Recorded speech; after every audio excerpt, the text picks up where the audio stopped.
ये आकाशवाणी रायपुर है। प्रादेशिक समाचार बुलेटिन के साथ मैं निशा नैयर।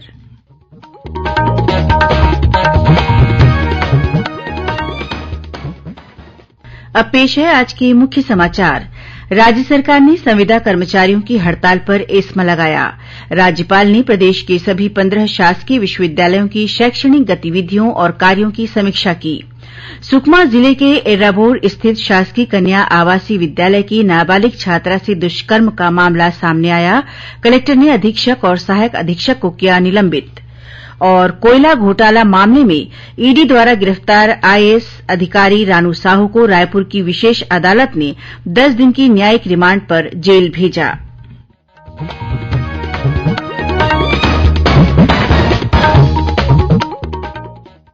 अब समाचार विस्तार से। राज्य सरकार ने संविदा कर्मचारियों की हड़ताल पर एस्मा लगा दिया है। ये संविदा कर्मचारी बीते 3 जुलाई से अनिश्चितकालीन हड़ताल पर हैं और नवा रायपुर के धरना स्थल पर लगातार प्रदर्शन कर रहे हैं। छत्तीसगढ़ सर्व विभागीय संविदा कर्मचारी महासंघ के बैनर तले 53 विभागों के कर्मचारी नियमितीकरण की मांग को लेकर हड़ताल पर हैं। अत्यावश्यक सेवा अनुरक्षण कानून लगने के बाद अब ये कर्मचारी कार्य करने से इनकार नहीं करेंगे। जो भी कर्मचारी इनकार करेगा उनके खिलाफ राज्य सरकार कार्रवाई कर सकती है। राज्यपाल विश्वभूषण हरिचंदन ने कहा है कि विश्वविद्यालयों पर विद्यार्थियों को संवेदनशील और देशभक्त नागरिक बनाने की बड़ी जिम्मेदारी है। आज राजभवन में प्रदेश के 15 शासकीय विश्वविद्यालयों की शैक्षणिक गतिविधियों, अनुसंधान कार्यों और अन्य कार्यों की समीक्षा बैठक के दौरान राज्यपाल ने कहा कि विद्यार्थियों को बेहतर शिक्षा देने का प्रयास करना चाहिए ताकि आत्मनिर्भर भारत की तरफ हम अग्रसर हो सकें। इस अवसर पर सभी विश्वविद्यालय के कुलपति उपस्थित थे। बैठक में राष्ट्रीय शिक्षा नीति 2020 के क्रियान्वयन की स्थिति, नैक द्वारा विश्वविद्यालय और संबद्ध महाविद्यालयों के मूल्यांकन की स्थिति तथा ग्रेडिंग सुधारने के लिए किए जा रहे प्रयासों की समीक्षा की गई। साथ ही विश्वविद्यालयों में शैक्षणिक पदों पर भर्ती और नियुक्ति की समीक्षा भी की गई। राज्यपाल कल 26 जुलाई को केंद्र सरकार के विभागों और संस्थानों के प्रमुखों की बैठक लेंगे और विभिन्न योजनाओं की समीक्षा करेंगे। साथ ही वे कल निजी विश्वविद्यालयों के कार्यों की भी समीक्षा करेंगे। राष्ट्रीय शिक्षा नीति की 3री वर्षगांठ पर आज रायपुर में एक पत्रकार वार्ता का आयोजन किया गया। इस पत्रकार वार्ता को आईआईटी भिलाई के निदेशक प्रोफेसर राजीव प्रकाश, एनआईटी रायपुर के निदेशक professor N V Ramana Rao, IIM Raipur के प्रभारी निदेशक प्रोफेसर कमल जैन, केंद्रीय विद्यालय संगठन के उपायुक्त विनोद कुमार और आरडीएसडीई के उप निदेशक रजनीश कुमार झा ने संयुक्त रूप से संबोधित किया। इस पत्रकार वार्ता का विषय राष्ट्रीय शिक्षा नीति के लक्ष्य एवं उपलब्धियां था। संबोधनकर्ताओं ने कहा कि राष्ट्रीय शिक्षा नीति सतत समावेशी और लचीली है। इसमें वैश्विक जरूरत के साथ ही राष्ट्रीय और स्थानीय जरूरत के हिसाब से शिक्षा देने पर जोर दिया गया है। इस शिक्षा नीति में इस बात पर विशेष ध्यान दिया गया है कि शिक्षा विद्यार्थी केंद्रित होना चाहिए, साथ ही इसे रोजगार परक भी होना चाहिए। इसके अलावा नई शिक्षा नीति में इस बात पर भी मुख्य जोर दिया गया है कि विद्यार्थियों को शिक्षा उनकी अपनी भाषा में मिलनी चाहिए। भारतीय प्रौद्योगिकी संस्थान आईआईटी भिलाई के निदेशक प्रोफेसर राजीव प्रकाश ने कहा कि हमारे देश के छात्रों को जिस तरह की शिक्षा की जरूरत है उसे ध्यान में रखकर ही यह नई राष्ट्रीय शिक्षा नीति बनाई गई है। प्रधानमंत्री नरेंद्र मोदी आगामी 29 जुलाई को नई दिल्ली में राष्ट्रीय शिक्षा नीति की 3री वर्षगांठ पर अखिल भारतीय शिक्षा समागम का शुभारंभ करेंगे। छत्तीसगढ़ सरकार ने केंद्र सरकार द्वारा पंचायतों के लिए आवंटित राशि में से 3,268 करोड़ 31 लाख रुपए का उपयोग किया है।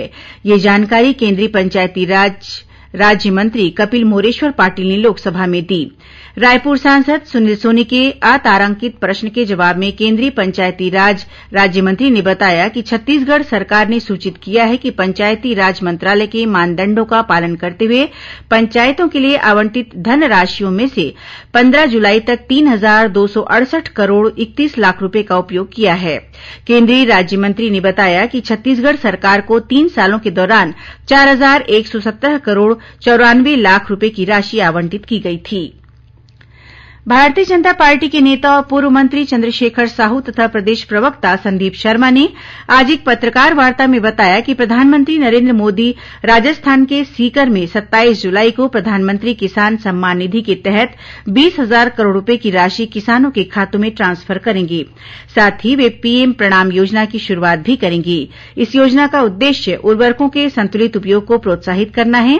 यह योजना किसानों की खुशहाली का माध्यम बनेगी। उन्होंने बताया कि छत्तीसगढ़ में 40 लाख से अधिक पंजीकृत किसान हैं। इनमें से लगभग 21 लाख किसानों को ही सम्मान निधि का लाभ मिल पा रहा है। उन्होंने राज्य सरकार पर किसानों को पीएम सम्मान राशि से वंचित करने का आरोप लगाया। उन्होंने यह भी कहा कि प्रधानमंत्री फसल बीमा योजना का लाभ भी प्रदेश के किसानों को नहीं मिल पा रहा है। प्रादेशिक समाचार आप आकाशवाणी रायपुर से सुन रहे हैं। छत्तीसगढ़ की खबरों से है आपका वास्ता और खबरों की विश्वसनीयता से है हमारा वास्ता। आकाशवाणी समाचार रायपुर के प्रादेशिक समाचार बुलेटिन के साथ ही हमारे समसामयिक कार्यक्रम आप रेडियो के अलावा अपने मोबाइल पर भी सुन सकते हैं। आकाशवाणी समाचार फेसबुक, ट्विटर और यूट्यूब पर भी उपलब्ध है। हमारा Facebook page Chhattisgarh news on AIR, Twitter handle CGAIR news और हमारा यूट्यूब चैनल है छत्तीसगढ़ AIR न्यूज। तो अब रेडियो के साथ ही आपके मोबाइल के जरिए भी हम पहुंच रहे हैं आप तक। छत्तीसगढ़ की हर खबर के लिए सुनते रहिए आकाशवाणी समाचार। और अब आगे बढ़ते हैं बाकी के समाचारों की ओर। सुकमा जिले के एर्राबोर के शासकीय कन्या आवासीय विद्यालय की नाबालिग छात्रा से दुष्कर्म का मामला सामने आया है। पोटा केबिन अधीक्षक ने इस मामले की शिकायत स्थानीय थाना में दर्ज कराई है। पुलिस ने अज्ञात आरोपी के खिलाफ जुर्म दर्ज किया है। घटना के बाद कलेक्टर ने आवासीय विद्यालय की अधीक्षक और सहायक अधीक्षक को निलंबित करने के निर्देश दिए हैं। वहीं मंत्री कवासी लखमा ने भी घटना के बारे में जानकारी ली और दोषियों पर कार्रवाई के निर्देश दिए हैं। इसके बाद सुकमा पुलिस अधीक्षक किरण चौहान ने इस मामले की जांच के लिए कोंटा के अतिरिक्त पुलिस अधीक्षक गौरव मंडल के नेतृत्व में 8 सदस्यीय टीम का गठन किया है। इस बीच भारतीय जनता पार्टी के कार्यकर्ताओं ने इस मामले को लेकर प्रदर्शन किया। उन्होंने राज्य सरकार पर आरोपियों को बचाने का आरोप लगाया। वहीं पूर्व मंत्री लता उसेंडी, विधायक रंजना साहू, महिला मोर्चा अध्यक्ष शालिनी राजपूत कल घटनास्थल जाकर ग्रामीणों और पीड़ित परिवार से मुलाकात करेंगी।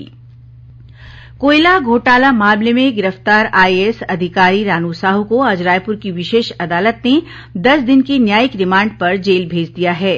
उन्हें 4 अगस्त को अदालत में पेश होने का आदेश दिया है।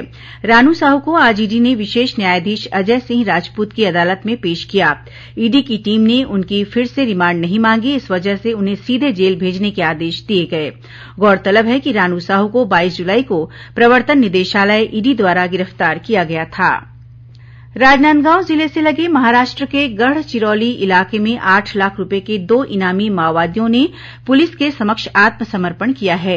इन आत्मसमर्पित माओवादियों पर बीजापुर जिले में वर्ष 2017 में सीआरपीएफ जवानों पर हुए हमले के दौरान एम्बुश लगाने का आरोप है। इस हमले में सीआरपीएफ के 25 जवान शहीद हो गए थे।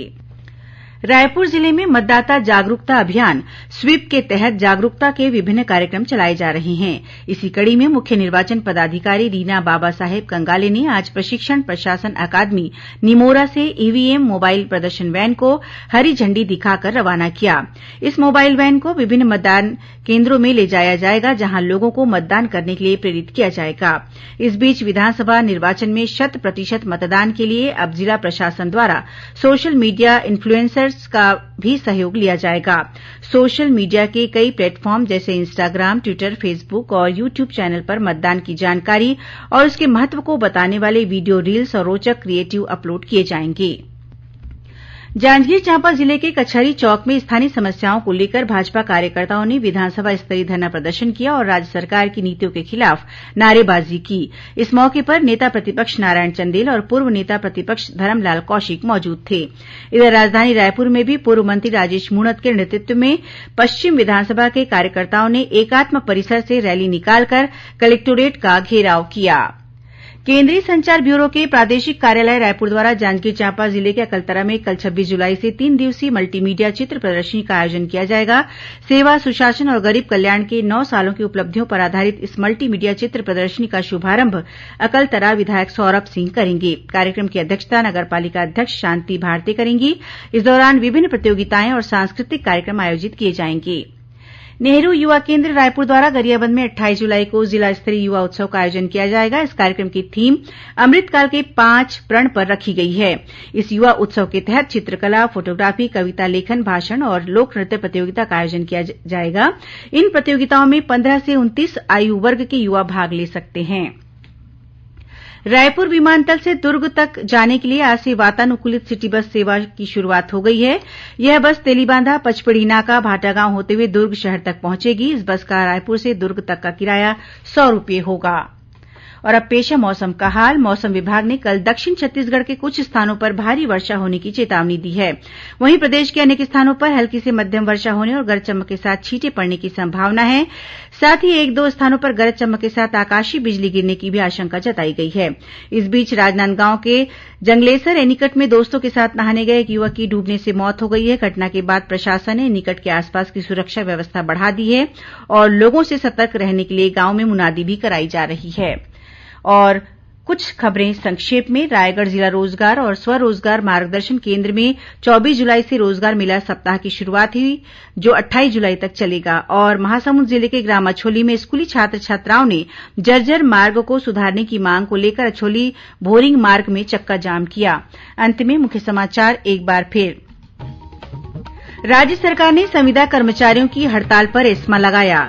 राज्यपाल ने प्रदेश के सभी 15 शासकीय विश्वविद्यालयों की शैक्षणिक गतिविधियों और कार्यों की समीक्षा की। सुकमा जिले के हिर्राबोर स्थित शासकीय कन्या आवासीय विद्यालय की नाबालिग छात्रा से दुष्कर्म का मामला सामने आया। कलेक्टर ने अधीक्षक और सहायक अधीक्षक को किया निलंबित। और कोयला घोटाला मामले में ईडी द्वारा गिरफ्तार आईएएस अधिकारी रानू साहू को रायपुर की विशेष अदालत ने 10 दिन की न्यायिक रिमांड पर जेल भेजा। इसी के साथ प्रादेशिक समाचार बुलेटिन समाप्त हुआ।